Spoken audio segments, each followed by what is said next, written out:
Hey guys, ഇന്ന് നമ്മൾ easy ഇഫ്താർ സ്നാക്സിൻ്റെ റെസിപ്പീസായിട്ടാണ് വന്നിട്ടുള്ളത്. 2 സ്നാക്സ് കാണിക്കുന്നുണ്ട്. നല്ല ക്രിസ്പി ആയിട്ട് നമ്മൾ വീട്ടിൽ തന്നെ മാവൊക്കെ കുഴച്ചിട്ടുണ്ടാക്കിയ ഒരു സ്പ്രിംഗ് റോളിൻ്റെ റെസിപ്പിയാണ്. ഇതിൻ്റെ ക്രിസ്പിനെസ്സൊക്കെ എനിക്ക് കാണിച്ചു തരണമെന്ന് കേട്ടോ, പക്ഷേ ബാക്ക്ഗ്രൗണ്ടിലെ സൗണ്ട് കാരണം ഒന്നും നടക്കില്ല. അപ്പോൾ നമുക്ക് സ്പ്രിംഗ് റോൾ എങ്ങനെ ഉണ്ടാക്കുന്നതെന്ന് നോക്കാം. അതിന് വേണ്ടിയിട്ട് 1 കപ്പ് മൈദയിലേക്ക് പാകത്തിന് ഉപ്പിട്ട് കൊടുക്കുക, ഒന്ന് മിക്സ് ചെയ്ത് കൊടുക്കുക. ഇനി ഇതിലേക്കൊരു 2 ടേബിൾ സ്പൂണോളം ഓയിൽ ഒഴിച്ച് കൊടുക്കുന്നുണ്ട്. 2 ടേബിൾ സ്പൂണാണ്, ടീസ്പൂണല്ല. പിന്നെ ഇതിലേക്ക് കുറച്ച് വെള്ളം, ഇളം ചൂടുള്ള വെള്ളം ഒഴിച്ചാൽ മതി കേട്ടോ. എന്നിട്ട് നല്ലപോലെ കുഴച്ചെടുക്കുക. നമ്മൾ ചപ്പാത്തി മാവൊക്കെ കുഴയ്ക്കൂലേ, അതിലും ഒന്നുകൂടി ഒന്ന് ലൂസായിട്ട് വേണം കുഴച്ചെടുക്കാൻ. ഞാൻ കാണിച്ചു തരാം. പിന്നെ നമ്മൾ പെട്ടെന്ന് തന്നെ കുറേ വെള്ളം ഒഴിച്ചിട്ട് ചെയ്യരുത്. കുറച്ചീച്ച വെള്ളം ഒഴിച്ചിട്ട് നോക്കുക. ആദ്യം കുറച്ച് വെള്ളം ഒഴിച്ചിട്ട് കുഴച്ച് നോക്കുക. എന്നിട്ട് വെള്ളം വേണമെങ്കിൽ മാത്രം കുറച്ചുകൂടി ചേർത്ത് കൊടുത്തിട്ട് എന്ത് ചെയ്യുക, നല്ലപോലെ നമ്മൾ ചപ്പാത്തി മാവിൻ്റെയൊക്കെ കുറച്ചുകൂടി ഒന്ന് ലൂസായിട്ട് കുഴച്ചെടുക്കുക. നല്ലപോലെ കുഴച്ച് നല്ല സോഫ്റ്റായിട്ട് വേണം. ഒരു 2-3 മിനിറ്റ് തന്നെ ഇങ്ങനെ കുഴച്ച് കഴിഞ്ഞിട്ട് പിന്നെ ഒന്ന് നല്ലപോലെ കൈ വെച്ചിട്ട് ഇതേപോലെ നല്ല സോഫ്റ്റ് ആക്കിയിട്ട് ആ മാവിനെ എടുക്കണം കേട്ടോ. ഞാൻ കാണിച്ചു തരുന്നുണ്ട്. നിങ്ങൾ കുഴയ്ക്കുമ്പോൾ തന്നെ അറിയാം, ചപ്പാത്തി മാവിലും ഒന്നുകൂടി ലൂസായിട്ടാണ് നമ്മൾ കുഴച്ചെടുത്തിട്ടുള്ളത്. ഇതേപോലെ. ഇനി നമുക്കിത് എന്ത് ചെയ്യാം, റെസ്റ്റ് ചെയ്യാൻ വെക്കാം. കുറേ ടൈമൊന്നും വേണ്ട, കുറച്ച് ടൈം മാത്രം റെസ്റ്റ് ചെയ്യാൻ വെച്ചാൽ മതി. അത് അടക്കട്ടെ. അപ്പോഴത്തേക്കും നമുക്കിതിലുള്ള മസാലയ്ക്ക് ആവശ്യമായിട്ടുള്ള ബീഫ്, ഞാൻ എല്ലില്ലാത്ത പീസ് ഒരു 100 ഗ്രാമോളം ബീഫ് എടുത്തിട്ടുണ്ട്. അതിലേക്ക് പാകത്തിന് ഉപ്പ്, കുറച്ച് മഞ്ഞൾപ്പൊടി, കുറച്ച് മുളക് പൊടി, എല്ലാം പാകത്തിന് കേട്ടോ. കുറച്ച് കുരുമുളക് പൊടി, പിന്നെ കുറച്ച് ബീഫ് മസാല, ഇത്രയും ചേർത്ത് കൊടുക്കുന്നുണ്ട്. പിന്നെ ഇഞ്ചി, വെളുത്തുള്ളി, പച്ചമുളകും കൂടി ചതച്ചതാണ്, അതും കൂടി ചേർത്ത് കൊടുക്കുന്നുണ്ട്. പിന്നെ ഇതിലേക്ക് വേവാൻ ആവശ്യമായിട്ടുള്ള വെള്ളവും കൂടി ചേർത്തിട്ട് കുക്കറിലിട്ടിട്ട് നമുക്ക് എന്ത് ചെയ്യാം, വിസിലടുപ്പിച്ചെടുക്കുക. എൻ്റെ കുക്കറിൽ ഒരു 6 വിസിലെങ്കിലും വരണം, എന്നാലാണ് ബീഫ് നല്ലപോലെ വെന്തിട്ടുള്ളൂ. അപ്പോൾ വെന്ത് കഴിഞ്ഞാൽ ആ വെള്ളമൊക്കെ ഒന്ന് വറ്റിക്കഴിഞ്ഞാൽ ഇതൊന്ന് ഫ്രൈ ആക്കിയിട്ടും കൂടി എടുക്കണം. അതിന് വേണ്ടിയിട്ട് ഞാൻ കുറച്ച് ഓയിൽ ഒഴിച്ച് കൊടുത്തിട്ട് നല്ലപോലെ ഒന്ന് ഫ്രൈ ആക്കി എടുക്കുന്നുണ്ട്. ഫ്രൈ ചെയ്തെടുക്കുമ്പോൾ നല്ല ടേസ്റ്റ് ഉണ്ടാവും കേട്ടോ, അതുകൊണ്ടാണ് ഇങ്ങനെ ചെയ്യുന്നത്. എന്നിട്ട് നമുക്ക് എന്ത് ചെയ്യാം, ഇതങ്ങോട്ട് മാറ്റിയെടുക്കാം. ഞാനൊരു മിക്സീൻ്റെ ജാറിലേക്ക് ഇട്ട് കൊടുക്കുന്നുണ്ട്. ഒന്ന് ക്രഷ് ആക്കിയിട്ട് എടുക്കണം. അപ്പോൾ ചൂട് തണിഞ്ഞ് കഴിഞ്ഞാൽ മാത്രം ചെയ്താൽ മതി, അല്ലെങ്കിൽ തെറിക്കാനൊക്കെ ചാൻസ് ഉണ്ട് കേട്ടോ. ആ കുക്കറിൽ തന്നെ ഞാൻ കുറച്ച് ചിക്കനും കൂടി ഇടുന്നുണ്ട്. ഉപ്പും കുരുമുളകും ഗരം മസാലയും കൂടി ചേർത്ത ചിക്കനാണ്, നമ്മളെ സാൻഡ്വിച്ചിന് വേണ്ടിയിട്ടുള്ള ചിക്കനാണ്. അപ്പോൾ പണി പെട്ടെന്ന് എളുപ്പമായി കഴിയുമല്ലോ, അതിന് വേണ്ടിയിട്ട് കേട്ടോ. കുറച്ച് വെള്ളവും കൂടി ആഡാക്കിയിട്ട് മൂടി വെച്ച് വിസിലടിക്കാൻ വെക്കുന്നുണ്ട്. ഇനി ഇതിലേക്ക് മസാല തയ്യാറാക്കി എടുക്കാം. അതിന് വേണ്ടിയിട്ട് ഒരു പാൻ വെച്ചിട്ട് കുറച്ച് ഓയിൽ വെച്ച് കൊടുക്കാം. ഇഞ്ചി വെളുത്തുള്ളിയും കൂടി ചതച്ചതാണ്, അത് ചേർത്ത് കൊടുക്കാം. ഇനി ഇതിലേക്ക് ഒരു ഉള്ളി ചെറുതായിട്ട് നീളത്തിൽ കട്ട് ചെയ്തതും, ക്യാപ്സിക്കത്തിൻ്റെ പകുതി നീളത്തിൽ കട്ട് ചെയ്തതും, ക്യാരറ്റിൻ്റെ ഒരു പകുതി, ഇത്രയും കൂടി നീളത്തിൽ കട്ട് ചെയ്തത്, അതായത് അങ്ങനെ നൈസായിട്ട് നീളത്തിൽ വേണം കട്ട് ചെയ്യാൻ. എന്നിട്ട് നമുക്കിതിലേക്ക് ഇട്ട് കൊടുത്തിട്ട് നല്ലപോലെ ഒന്ന് വഴറ്റിയെടുക്കുക. ഇതിലേക്ക് പാകത്തിന് ഉപ്പും കൂടി ചേർത്ത് കൊടുക്കുക. കുറച്ച് കുരുമുളകും കൂടി ചേർത്തിട്ട് നമുക്ക് ക്രഷ് ചെയ്ത ബീഫും കൂടി ചേർത്ത് കൊടുക്കുക. ഒരിത്തിരി വെള്ളവും കൂടി ആഡാക്കുന്നുണ്ട് കേട്ടോ. എന്നിട്ട് നല്ലപോലെ ഒന്ന് മിക്സ് ചെയ്തെടുക്കാം. ഇനി ഇതുപോലെ നല്ലപോലെ ഒന്ന് സോഫ്റ്റായിട്ട് വാടി കിട്ടണം. അപ്പോൾ നല്ലപോലെ മിക്സ് ചെയ്തിട്ട് നമുക്കിതൊന്ന് അടച്ചു വെച്ചിട്ട് വേവിച്ചെടുക്കാം. ആ ഒരു ക്യാപ്സിക്കത്തിനും ക്യാരറ്റിൻ്റെ ഒക്കെ പച്ചമണം മാറിക്കഴിഞ്ഞാൽ നമുക്കിതിലേക്ക് 1 ടീസ്പൂൺ സോയാ സോസും അതുപോലെ തന്നെ 1 ടീസ്പൂൺ ടൊമാറ്റോ കെച്ചപ്പും കൂടി ചേർത്ത് കൊടുക്കുന്നുണ്ട്. എന്നിട്ട് നല്ലപോലെ ഒന്ന് മിക്സ് ചെയ്തെടുത്താൽ മസാല റെഡി. ഇനി നമുക്ക് ഇതൊന്ന് സെറ്റാക്കി എടുക്കാം. അതിന് വേണ്ടിയിട്ട് ഞാൻ ഒരു കപ്പല്ല, ഒരു ഇത്തിരി മൈദയിലേക്ക് കുറച്ച് നമ്മൾ ഓയിലും കൂടി ഒഴിച്ച് കൊടുത്തിട്ട് ഇതിൻ്റെ അളവ് അറിയുകയാണെങ്കിൽ 1 ടേബിൾ സ്പൂണാണ് പൊടി എടുത്തതെങ്കിൽ 1 ടേബിൾ സ്പൂൺ ഓയിലും കൂടി വെച്ചിട്ട് നല്ലപോലെ മിക്സ് ആക്കിയിട്ട് അവിടെ മാറ്റി വെക്കാം. ഇനി നമ്മൾ മാവ് എടുത്തിട്ട് നല്ലപോലെ ഒന്നുകൂടി കുഴച്ചിട്ട് നമുക്ക് എന്ത് ചെയ്യാം, ഇത് ചെറിയ ചെറിയ ബോൾസ് ആക്കിയിട്ട് എടുക്കാം. നമ്മൾ പൂരിക്കൊക്കെ എടുക്കൂലേ, അതിലും കുറച്ചും കൂടി വലുതാക്കിക്കോളി. ഞാൻ എടുത്ത തീരെ ചെറുതായി പോയി കേട്ടോ. അപ്പോൾ ഇതിലും കുറച്ചുകൂടിയൊക്കെ വലുതാക്കി എടുക്കുക. വേണമെങ്കിൽ ഇതിലും നല്ല വലുപ്പമാണെങ്കിൽ നല്ല വലുപ്പത്തിലൊക്കെ എടുക്കാം. നിങ്ങളെ കയ്യിലുള്ള പാനിനനുസരിച്ചിട്ട് വേണം കേട്ടോ ഇത് ആക്കിയെടുക്കാൻ. എന്നിട്ട് ഇതിങ്ങനെ ചെറുതായിട്ടൊന്ന് പരത്തി കൊടുക്കുക, അധികം പരത്തണ്ട. ചെറുതായിട്ടൊന്ന് പരത്തി കൊടുത്തിട്ട് നമുക്ക് എന്ത് ചെയ്യാം, ഇതിലേക്ക് ആ ഓയിലിൻ്റെ മിക്സില്ലേ അത് ബ്രഷ് ചെയ്ത് കൊടുക്കാം. മൈദ അല്ലെങ്കിൽ കോൺഫ്ലവർ എടുത്താലും മതി, പിന്നെ നിങ്ങൾ ഇഷ്ടത്തിനനുസരിച്ച് എടുക്കാം കേട്ടോ. അപ്പോൾ മാവിൻ്റെ അളവ് നിങ്ങൾ എത്ര ഈ ബോൾസ് ഉള്ളത് അതിനനുസരിച്ച് മാത്രം എടുത്താൽ മതി കേട്ടോ. പിന്നെ അത് കുറേ ബാക്കിയായി പോവും. അപ്പോൾ ഒരു കയ്യിലൊക്കെ മതിയാവും. ആ ഒരു കയ്യിൽ തന്നെ ഓയിലും മതിയാവും. അതായത് അത് മിക്സ് ആവാനുള്ള ഓയിലും മതിയാവും. എന്നിട്ട് നമ്മൾ പരത്തി വെച്ചതിൻ്റെ ആ ഒരു മാവിൻ്റെ മേലേക്ക് ഈ ഓയിൽ ബ്രഷ് ചെയ്ത് കൊടുക്കുന്നത്. എന്നിട്ട് അടുത്ത മാവ് ഇതുപോലെ പരത്തിയിട്ട് അതിൻ്റെ മേലേക്ക് വെച്ച് കൊടുക്കുന്നത്. ഞാൻ ചെയ്യുന്ന പോലെ തന്നെ ചെയ്യാം കേട്ടോ. അതിൻ്റെ കൈ കൊണ്ട് ഒന്നുകൂടി പ്രസ് ചെയ്യാം. എന്നിട്ട് നല്ലപോലെ ഒന്ന് ഇങ്ങനെ മൈദ കൊണ്ട് പെട്ടെന്ന് തന്നെ വെലിഞ്ഞ് കിട്ടുമല്ലോ, ഇതുപോലെ ഒന്ന് ബ്രഷ് ചെയ്യാം. എന്നിട്ട് നമ്മൾ ചപ്പാത്തി പലക എടുത്തിട്ട് ഒന്ന് പരത്തി കൊടുക്കുക. ഒരേ അളവ് ബോൾസ് ആണെങ്കിൽ കറക്റ്റ് കിട്ടും. ഞാൻ എടുത്തതിൽ ചെറുതായിട്ടൊന്ന് പാളിപ്പോയിക്ക്, അളവ് പലതും ആയിപ്പോയിക്ക്. അതുകൊണ്ട് തന്നെ 3 വെച്ച് ചെയ്താൽ മതി കേട്ടോ. പിന്നെ മേലത്തെ ആ ഒരു മേലെ വെക്കുന്ന ബോൾസിൻ്റെ മേലെ ഓയിൽ സ്പ്രെഡ് ചെയ്യേണ്ടതില്ല. എന്നിട്ട് ഇതേപോലെ പരത്തിയെടുക്കുക. ഇനി പരത്തിയെടുത്ത മാവ് നമുക്കൊന്ന് ചുട്ടെടുക്കുകയും കൂടി ചെയ്യണം. ഇത് ശ്രദ്ധിക്കേണ്ട, നമ്മൾ ഹൈ ഫ്ലെയിമിൽ വെച്ചിട്ട് ചെയ്താൽ മൈദയല്ല, അതുകൊണ്ട് പെട്ടെന്ന് അങ്ങോട്ട് പാളിപ്പോവും. അതുകൊണ്ട് ചെറിയ തീയിൽ വെച്ചിട്ട് തിരിച്ചും മറിച്ചും ഇടുക. എന്നിട്ട് ഇത് പെട്ടെന്ന് തന്നെ റെഡിയായി കിട്ടും കേട്ടോ. 2-3 മിനിറ്റ് കൊണ്ട് തന്നെ റെഡിയായി കിട്ടും. അങ്ങോട്ടും ഇങ്ങോട്ടും തിരിച്ച് മറിച്ചു വിട്ടാൽ ഇങ്ങനെ അത് പൊന്തി വരും. മാവ് നല്ലോണം പൊന്തൊന്നുമില്ല, ചെറുതായിട്ട് ഇങ്ങനെ ബബിൾസ് വരുമ്പോൾ തന്നെ നമുക്ക് എന്ത് ചെയ്യാം, ഇതെടുത്ത് മാറ്റാം. കണ്ടോ, ചെറുതായിട്ടൊന്ന് ബബിൾസ് വരുന്നുണ്ട്. അപ്പോൾ തന്നെ നമ്മൾ ഇതെടുത്ത് മാറ്റുന്നുണ്ട്. അപ്പോൾ നമ്മളെ ഷീറ്റ് റെഡി ആയിട്ടുണ്ട്. ഇനി ഇതൊന്ന് കട്ട് ചെയ്തെടുത്താൽ മാത്രം മതി കേട്ടോ. ഇതുപോലെ തന്നെ നമ്മൾ ബാക്കിയെല്ലാം ചെയ്തെടുക്കുന്നുണ്ട്. പിന്നെ ചെറുതായിട്ടൊന്ന് ഇതായി ഒന്ന് വെച്ചിട്ട് കുഴപ്പമില്ല കേട്ടോ.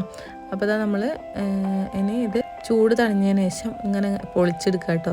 ഇതിൻ്റെ ക്യാമറ അതിൻ്റെ ഇടയ്ക്ക് എന്തോ ആയിപ്പോയിട്ട് റൊട്ടേറ്റ് ചെയ്തതാണ്, അതുകൊണ്ട് അങ്ങനെ ആയിപ്പോയത് കേട്ടോ. അപ്പോൾ എഡിറ്റ് ചെയ്തപ്പോൾ ഞാൻ 2 ഭാഗത്തേക്ക് ആക്കിയെന്നുള്ളൂ, നിങ്ങൾക്ക് മനസ്സിലാവാൻ വേണ്ടിയിട്ട്. ഇനി ആ ഷീറ്റ് നമുക്ക് എന്ത് ചെയ്യാം, ഇതേപോലെ കൈ വെച്ചിട്ട് അതിനിങ്ങോട്ട് വിട്ടെടുക്കുക. ഞാൻ 3 വെച്ചിട്ടാണ് ചെയ്തത്. അതുകൊണ്ട് തന്നെ ചെറുതാവുമ്പോൾ അതങ്ങനെ എടുക്കുക. വലുതാണെങ്കിൽ ഞാൻ ഈ കാണിക്കുന്ന പോലെ എന്ത് ചെയ്യുക, റൗണ്ടാക്കി എടുക്കുക. അങ്ങനെ ഞാൻ ഇങ്ങനെ ഒരു കോണാക്കിയിട്ട് ഇങ്ങനെ റൗണ്ടായിട്ട് കിട്ടാൻ വേണ്ടിയിട്ട് കേട്ടോ. ഇനി കത്തി വെച്ചിട്ടൊക്കെ അങ്ങനെ വട്ടത്തിൽ മുറിച്ചെടുക്കുകയാണെങ്കിൽ അങ്ങനെ ചെയ്തോളി. എന്നാൽ ഞാൻ റൗണ്ടാക്കിയിട്ട് എടുത്തിട്ടുണ്ട്. ഇനി നമുക്കിത് അതിൻ്റെ ഉള്ളിൽ നിന്ന് ഇങ്ങനെ വിടിയിപ്പിച്ചെടുക്കുക. നമ്മൾ 3 വെച്ചത് ചിലത് ഇങ്ങനെ 3 വരും, 3 കിട്ടും. പക്ഷെ ചിലത് ഇങ്ങനെ 2 കിട്ടുന്നുള്ളൂ കേട്ടോ. ഞാൻ 2 എടുത്തത്. എന്താ വെച്ചാൽ കുറച്ച് ലെയറായിട്ട് വേണ്ടതുകൊണ്ട് നമ്മളെന്ത് ചെയ്യുന്നുണ്ട്, അതിൻ്റെ ഉള്ളിൽ 3 ഉണ്ട്, പക്ഷെ നമ്മൾ 2 എടുത്തിട്ടുള്ളത് കേട്ടോ. മേലത്തെ മാത്രം ഇങ്ങോട്ട് പറിച്ചെടുത്തിട്ടുള്ളൂ. മറ്റേത് നമ്മൾ പൊരിച്ചതാക്കുമ്പോൾ നല്ല ലെയർ കിട്ടും. അപ്പോൾ നല്ല ടേസ്റ്റ് ആയിരിക്കും. നമ്മൾ കടയിൽ നിന്നൊക്കെ വാങ്ങുന്ന സ്പ്രിങ് റോളില്ലേ, ആ ഒരു ടേസ്റ്റിലുണ്ടാവും. അപ്പോൾ അതാ നമ്മളിതിൽ ഒരു 7 ഷീറ്റെങ്കിലും ആക്കിയെടുത്തിട്ടുണ്ട് കേട്ടോ. അപ്പോൾ നമുക്കിതൊന്ന് ഫില്ലിങ്സൊക്കെ വെച്ച് കൊടുക്കാം. എങ്ങനെയാണെന്ന് കാണിച്ചു തരാം. ഞാനിതാ നടുക്കായിട്ടാണ് ഫില്ലിങ്സ് വെച്ച് കൊടുക്കുന്നത്. കുറച്ചധികം വെച്ച് കൊടുത്താൽ, വലുതിലാണെങ്കിൽ കുറച്ചധികം വെച്ച് കൊടുത്താൽ, ചെറുതിലാണെങ്കിൽ പിന്നെ കുറച്ച് മതി കേട്ടോ. അപ്പോൾ അതാ ഒരു ഭാഗം ആ മേലെ ഭാഗം ഇങ്ങനെ മടക്കി കൊടുത്തിട്ട് സൈഡിൽ കുറച്ച് മൈദപ്പശ വെച്ചിട്ട് ഒട്ടാൻ വേണ്ടിയിട്ട് മൈദപ്പശ വെച്ച് കൊടുക്കുന്നുണ്ട്. എന്നിട്ട് നടുക്കിലേക്കാക്കി കൊടുക്കുന്നുണ്ട്. ഞാൻ ചെയ്യുന്ന പോലെ ചെയ്താൽ മതി കേട്ടോ. നടുക്കിലേക്കാക്കി കൊടുക്കുന്നുണ്ട്. ഇപ്പുറത്തെ ഭാഗവും നടുക്കിലേക്കാക്കി കൊടുത്തിട്ട് ഒന്ന് റോൾ ചെയ്തെടുക്കുകയാണ്. റോൾ ചെയ്തെടുക്കുമ്പോൾ ലാസ്റ്റ് ആ എൻഡിലും കൂടി ഒന്ന് മൈദപ്പശ വെച്ച് ഒട്ടിച്ചാൽ കറക്റ്റ് ഒട്ടിക്കിട്ടും, അല്ലെങ്കിൽ പൊട്ടി വരും കേട്ടോ. അപ്പോൾ ഇതാ അതിൽ വെച്ചിട്ട് തന്നെ ഞാൻ ഒട്ടിച്ചെടുക്കുന്നുണ്ട്. ഇത്ര തന്നെ ഉള്ളൂ. പിന്നെ ഇങ്ങനെ ചെയ്യാൻ ബുദ്ധിമുട്ടുള്ളവരാണെങ്കിൽ ഞാൻ ഒരു ടിപ്പും കൂടി കാണിക്കുന്നുണ്ട്. ഇങ്ങനെ സെൻറ്ററിൽ മസാല വെച്ച് കൊടുക്കുക. എന്നിട്ട് ഫുൾ, അതായത് എല്ലാ ഭാഗത്തേക്കും മൈദപ്പശ വെച്ച് ഒട്ടിച്ച് കൊടുക്കുക. നമ്മൾ ആദ്യം സൈഡിൽ മാത്രമേ മൈദപ്പശ വെച്ചിട്ടുള്ളൂ. ഇത് ഫുള്ള് മൈദപ്പശ വെച്ച് ഒട്ടിച്ച് കൊടുക്കുക. എന്നിട്ട് നമ്മൾ ആ ഒരു മേൽഭാഗം നല്ലോണം പ്രസ് ചെയ്ത് കൊടുക്കുക. എന്നിട്ട് അവിടെ ഒട്ടിച്ച് കൊടുക്കുക. ഇപ്പുറത്തും ഇതുപോലെ തന്നെ സൈഡ് 2 ഒട്ടിച്ച് കൊടുക്കുക. എന്നിട്ട് സാധാ ചെയ്യുന്ന പോലെ തന്നെ റോൾ ചെയ്തെടുക്കുക. ലാസ്റ്റിൽ പശ ഉണ്ടാവും, അതുകൊണ്ട് തന്നെ ഒന്ന് ഒട്ടിച്ച് കൊടുക്കുക. ഇത്രയേ ഉള്ളൂ. സിമ്പിളായിട്ടുള്ള സ്നാക്സാണ്. ഒന്ന് ട്രൈ ചെയ്ത് നോക്കണേ. അപ്പോൾ എല്ലാം നമ്മൾ ഇതുപോലെ തന്നെ ചെയ്തെടുക്കുന്നുണ്ട്. ഇനി മസാലയും കുറച്ചവിടെ ബാക്കിയായി പോയിട്ടുണ്ട് കേട്ടോ. കുഴപ്പമില്ല, മസാല വെറുതെ കഴിക്കാൻ നല്ല ടേസ്റ്റാണ്. ഇനി എണ്ണ നല്ല ചൂടാക്കുക, അതിലേക്ക് നമ്മൾ സ്പ്രിങ് റോൾ ഇട്ട് കൊടുക്കുക. ഇനിയിപ്പോൾ സിമ്പിളാണ്. എണ്ണ ചൂടാക്കുക, അതിലേക്ക് ഇട്ട് കൊടുക്കുക. അത് 2 ഭാഗവും മുരിച്ച് കിട്ടിയാൽ നമ്മൾ സ്പ്രിങ് റോൾ റെഡി. ഒരു ഭാഗം നല്ലപോലെ ആയി കഴിഞ്ഞിട്ട് അടുത്ത ഭാഗം മറിച്ചിട്ട് കൊടുക്കുക. 2 ഭാഗവും നല്ല ക്രിസ്പി ആയി കിട്ടിയാൽ നമുക്കത് കോരി മാറ്റാം. ഇത് നല്ല ടേസ്റ്റാണ്, എന്തായാലും ട്രൈ ചെയ്ത് നോക്കണം. പിന്നെ ഇതിൻ്റെ ഫില്ലിങ്സ് സോസൊന്നും ഒഴിക്കാൻ ഇഷ്ടമല്ലെങ്കിൽ നിങ്ങൾക്ക് ഇഷ്ടമുള്ള ഫില്ലിങ്സ് വെച്ചിട്ട് ചെയ്തെടുക്കുക. പക്ഷേ ഇങ്ങനൊന്ന് മാവ് ഈ നമ്മൾ തന്നെ ഉണ്ടാക്കിയിട്ട്, നമ്മൾ ഈ കുറേ സമൂസ ഷീറ്റൊക്കെ വാങ്ങിയിട്ട് ഉണ്ടാക്കാണ്ട് ഇതുപോലെ വീട്ടിൽ തന്നെ ഉണ്ടാക്കിയെടുക്കുകയാണെങ്കിൽ നമുക്ക് ചിലവും കുറഞ്ഞു കിട്ടും. അതുപോലെ അത്യാവശ്യം നല്ല ഹെൽത്തി ആയിട്ട് കഴിക്കുകയും ചെയ്യാം കേട്ടോ. അപ്പോൾ ഇതാ ബാക്കി 2 എണ്ണേനുള്ളൂ ലാസ്റ്റ് ട്രിപ്പ്. അപ്പോൾ ഞാൻ അതോടെ ഒന്ന് ഫ്രൈ ആക്കി എടുക്കുന്നുണ്ട്. അപ്പോൾ ഇത് മസ്റ്റായിട്ട് ട്രൈ ചെയ്ത് നോക്കണം, എന്നിട്ട് നിങ്ങൾ ഫീഡ്ബാക്ക് അറിയിക്കുക. പിന്നെ ഈ വീഡിയോ ഇഷ്ടപ്പെടുകയാണെങ്കിൽ ഒന്ന് ലൈക്ക് ചെയ്ത് സപ്പോർട്ട് ചെയ്യുക, അതുപോലെ എന്തെങ്കിലുമൊക്കെ കമൻറ്റൊക്കെ ചെയ്യുക കേട്ടോ. അപ്പോൾ അത്യാവശ്യം നല്ല ക്രിസ്പി ആയിട്ട് അത് ഇങ്ങനെ ഞാൻ പൊട്ടിക്കുമ്പോൾ തന്നെ അറിയാൻ പറ്റും, അത്യാവശ്യം നല്ല ക്രിസ്പിയാണ്. ഇനി നമുക്ക് ബ്രെഡ് സാൻഡ്വിച്ചിൻ്റെ റെസിപ്പി നോക്കാം. ഞാനിതാ ബീഫ് വേവിച്ച കുക്കറിലേക്ക് തന്നെ കേട്ടോ പെട്ടെന്ന് പണി തീരാൻ വേണ്ടിയിട്ട് ചിക്കനും കൂടി ചേർത്തിട്ട് അതിലേക്ക് കുരുമുളക് പൊടി, ഗരം മസാല നേരത്തെ ഞാൻ പറഞ്ഞിരുന്നു, ഇത്രയും കൂടി ചേർത്തിട്ട് നല്ലപോലെ ഒന്ന് മിക്സ് ആക്കി എടുക്കുന്നുണ്ട്. ഇനി ഇതിലേക്ക് ഇഞ്ചി വെളുത്തുള്ളിൻ്റെ പേസ്റ്റും കൂടി ചേർത്ത് കൊടുത്തിട്ടുണ്ട് കേട്ടോ. പിന്നെ കുറച്ച് വെള്ളവും കൂടി ആഡാക്കിയിട്ട് നമ്മളിതൊന്ന് നല്ലപോലെ വേവിച്ചിട്ട് ഫ്രൈ ആക്കി എടുത്തിന്, കുറച്ച് ഓയിലും കൂടി ഒഴിച്ചിട്ട് കേട്ടോ. എന്നിട്ട് ഇത് അവിടെ മാറ്റി വെക്കാം. നല്ലപോലെ വെന്തിയുണ്ട്, നല്ലപോലെ ഫ്രൈ ആയിട്ടുണ്ട് കേട്ടോ. ഇനി ഒരു പാൻ വെക്കാം, അതിലേക്ക് കുറച്ച് ഓയിൽ ഒഴിച്ച് കൊടുത്തിട്ട് നമ്മൾ ഒരു ഉള്ളി ചോപ്പ് ചെയ്തതും അതുപോലെ ക്യാരറ്റിൻ്റെ പകുതി ചോപ്പ് ചെയ്തതുമാണ് അതുകൂടി ചേർത്ത് കൊടുത്തിട്ടുണ്ട്. കുറച്ച് ഉപ്പും കൂടി ചേർത്തിട്ട് ഒന്ന് മിക്സ് ചെയ്ത് കൊടുക്കുക. എന്നിട്ട് നമ്മൾ വേവിച്ച ചിക്കനില്ലേ അതൊന്ന് ചോപ്പ് ചെയ്തിട്ട് ഈ ഒരു മിക്സിലേക്ക് ഇട്ട് കൊടുക്കുക. ഇനി ഇത് നല്ലപോലെ രണ്ടും കൂടി ഒന്ന് നല്ലപോലെ മിക്സ് ആക്കി ഇട്ടിട്ട് ഒന്ന് ചൂടാക്കി എടുത്താൽ മതി. നല്ല ആ ഒരു പച്ച ടേസ്റ്റ് മാത്രം മാറി കിട്ടിയാൽ മതി കേട്ടോ. ഇതിലേക്ക് കുറച്ച് കുരുമുളക് കൂടി ആഡ് ചെയ്യുക. എന്നിട്ട് നല്ലപോലെ ഒന്ന് മിക്സ് ചെയ്തെടുത്താൽ നമ്മളെ മസാല റെഡി. ഇനി ഇത് പച്ചക്ക് മതിയെങ്കിൽ അങ്ങനെ ചെയ്താൽ മതി കേട്ടോ. ഉള്ളിയും ക്യാരറ്റൊക്കെ ചെറുതായിട്ട് ചോപ്പ് ചെയ്തിട്ട് ഇതിൻ്റെ ഉള്ളിൽ വെച്ച് കൊടുത്താലും മതി. ഇതാകുമ്പോൾ ഒന്നുകൂടി ടേസ്റ്റ് ഉണ്ടാവും. ഞാൻ നടുക്ക് വെക്കേണ്ട ഒരു ബ്രെഡ് മാത്രം എന്ത് ചെയ്യുന്നുണ്ട്, ഒന്നൊരു ബട്ടറിൽ ഒന്ന് ചൂടാക്കി എടുക്കുന്നുണ്ട്. ചെറുതായിട്ടൊന്ന് ചൂടാക്കി എടുത്താൽ മതി. ഇതേപോലെ ഒന്ന് മുരിച്ചെടുക്കുക. ഇനി നമ്മൾ അടിയിൽ വെക്കുന്ന ബ്രെഡിലേക്ക് കുറച്ച് മയോണീസ് സ്പ്രെഡ് ചെയ്ത് കൊടുക്കുക.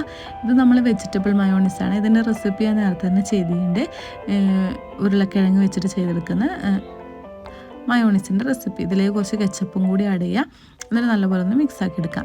ഇനി ഞാനിവിടെ ഒരു ലെറ്റ്യൂസിൻ്റെ ലീഫും കൂടി വെച്ച് കൊടുക്കുന്നുണ്ട്. എന്നിട്ട് നമ്മൾ അതിൻ്റെ മേലെ മസാല ചേർത്ത് കൊടുക്കുക. അത്യാവശ്യം മസാല ചേർത്ത് കൊടുക്കുക, എല്ലാ ഭാഗത്തേക്കും ആക്കിയിട്ട് നല്ലപോലെ മസാല ചേർത്ത് കൊടുക്കുക. എന്നിട്ട് നമ്മൾ ആ ഒരു ചൂടാക്കി എടുത്തില്ല ബ്രെഡ് അത് വെച്ച് കൊടുക്കുക. അതിൻ്റെ മേലെ കുറച്ച് മയോണീസും കെച്ചപ്പൊക്കെ വേണമെങ്കിൽ ചെയ്ത് കൊടുക്കുക. എന്നിട്ട് നമ്മൾ മസാല നല്ലപോലെ ഫില്ല് ചെയ്ത് കൊടുക്കുക. അത്യാവശ്യം നല്ല മസാല ഉണ്ടെങ്കിൽ നല്ല ടേസ്റ്റ് ഉണ്ടാവും. നല്ലപോലെ ഫില്ല് ചെയ്ത് കൊടുക്കുക. എന്നിട്ട് കുറച്ച് മയോണീസും കൂടി വെച്ച് കൊടുക്കുന്നുണ്ട്. ഇത് വെജിറ്റബിൾ മയോണീസ് ആയതുകൊണ്ട് അധികം ചേർക്കുന്നതിലൊന്നും കുഴപ്പമില്ല കേട്ടോ, ഓയിലൊന്നും അധികം ഒഴിക്കുന്നില്ലല്ലോ. പിന്നെ ഒരു സ്ലൈസ് ചീസും കൂടി വെച്ച് കൊടുക്കുക, മേലെ ഒരു ബ്രെഡും കൂടി വെച്ച് കൊടുക്കുക. ഇനി സിമ്പിളാണ്, അതൊന്ന് ചൂടാക്കി എടുത്താൽ മതി. അതിന് മുന്നേ ആയിട്ട് ഞാനൊരു ബ്രെഡിൻ്റെ മേലേക്ക് സിമ്പിളായിട്ട് ചെയ്തെടുക്കാൻ പറ്റുന്നത് കുറച്ച് മയോണൈസ് വെച്ച് കുറച്ച് കെച്ചപ്പ് വേണമെങ്കിൽ ചേർക്കാം, കുറച്ച് അധികം മസാലയും കൂടി ചേർത്ത് കൊടുക്കുന്നുണ്ട്. ഇത് ഉമ്മാക്ക് ചീസും ബട്ടറൊന്നും പറ്റില്ല, അതുകൊണ്ട് തന്നെ സിമ്പിളായിട്ട് ചെയ്തെടുക്കാമെന്ന് വെച്ച്. അതുപോലെ തന്നെ മയോണൈസ് ഭയങ്കര ഇഷ്ടമാണ് കേട്ടോ, അപ്പോൾ അത് വെച്ചിട്ട് ചെയ്തെടുക്കാൻ വെച്ചിട്ടാണ് രണ്ട് ടൈപ്പിൽ ചെയ്തെടുത്തത്. ഇനി ഞാൻ ഫസ്റ്റത്തെ ചെയ്യാൻ വേണ്ടിയിട്ട് കുറച്ച് ബട്ടർ മെൽറ്റ് ചെയ്തെടുത്തിട്ടുണ്ട്. അതിൻ്റെ മേലൊക്കെ ബ്രെഡ് വെച്ച് കൊടുക്കുക. എന്നിട്ട് ചെറിയ തീയിൽ വെച്ചിട്ട് രണ്ട് ഭാഗവും നല്ലപോലെ മുരിയിച്ചെടുക്കുക. ഇത് ചെയ്യുമ്പോൾ തീ അധികം കൂട്ടിയാൽ കരിഞ്ഞു പോകാന്നല്ലാണ്ട് നല്ല ടേസ്റ്റിൽ കിട്ടൂല കേട്ടോ. അപ്പോൾ രണ്ട് ഭാഗം റെഡി ആക്കി കിട്ടിയാൽ നമുക്കിതൊന്ന് ഫ്രൈ ആക്കിയിട്ട് മാറ്റി വെക്കാം. മറ്റേതും അതുപോലെ തന്നെ ഞാൻ വെളിച്ചെണ്ണയിലാട്ടോ ചെയ്തെടുക്കുന്നത്. എന്ന് വെച്ചാൽ ബട്ടറിൻ്റെ ടേസ്റ്റൊന്നും നമുക്ക് ഇഷ്ടമല്ല, അതുകൊണ്ടാണ് ഞാൻ വിചാരിച്ച് വെളിച്ചെണ്ണ ചെയ്തെടുക്കുക വെച്ചിട്ട് അങ്ങനെ ചെയ്തെടുക്കുന്നുണ്ട്. ഇത് നല്ല ക്രിസ്പി ആയിട്ട് നമ്മൾ നോമ്പ് തുറക്കുന്നതിൻ്റെ ഒരു 5 മിനിറ്റ് മുന്നേ മാത്രം ചെയ്തെടുത്താൽ മതി കേട്ടോ, അല്ലെങ്കിൽ ആ ക്രിസ്പിനെസ്സൊക്കെ പോയാൽ ഇതിൻ്റെ ടേസ്റ്റേ പോയി പോട്ടോ. നമ്മൾ ക്ലബ് സാൻഡ്വിച്ചൊക്കെ ചെയ്യൂല ആ ഒരു രീതിക്കാണ് ചെയ്തെടുത്തിട്ടുള്ളത്. പിന്നെ അതിൻ്റെ ആ ഒരു ഷേപ്പൊക്കെ കിട്ടണമെങ്കിൽ ആ ഒരു സംഭവത്തിൽ തന്നെ റെഡിയാക്കി എടുക്കണം. അപ്പോൾ ഇതാ നമ്മളെ ക്ലബ് സാൻഡ്വിച്ചും റെഡി ആയിട്ടുണ്ട്. ഇത് ട്രൈ ചെയ്ത് നോക്കുക, നല്ല ടേസ്റ്റാണ്. അതുപോലെ ഇതൊക്കെ ഒന്നൊക്കെ തിന്നാൽ തന്നെ വയറ് ഫില്ലായി പോട്ടോ, അത്രയ്ക്ക് ടേസ്റ്റാണ്. ട്രൈ ചെയ്ത് നോക്കിയിട്ട് ഫീഡ്ബാക്ക് അറിയിക്കുക. പുതിയൊരു വീഡിയോ ആയിട്ട് പിന്നെ കാണാം. ബൈ ഫ്രം ജസ്റ്റ് ആവശ്യം എൻ്റർടൈൻമെൻറ്റ്.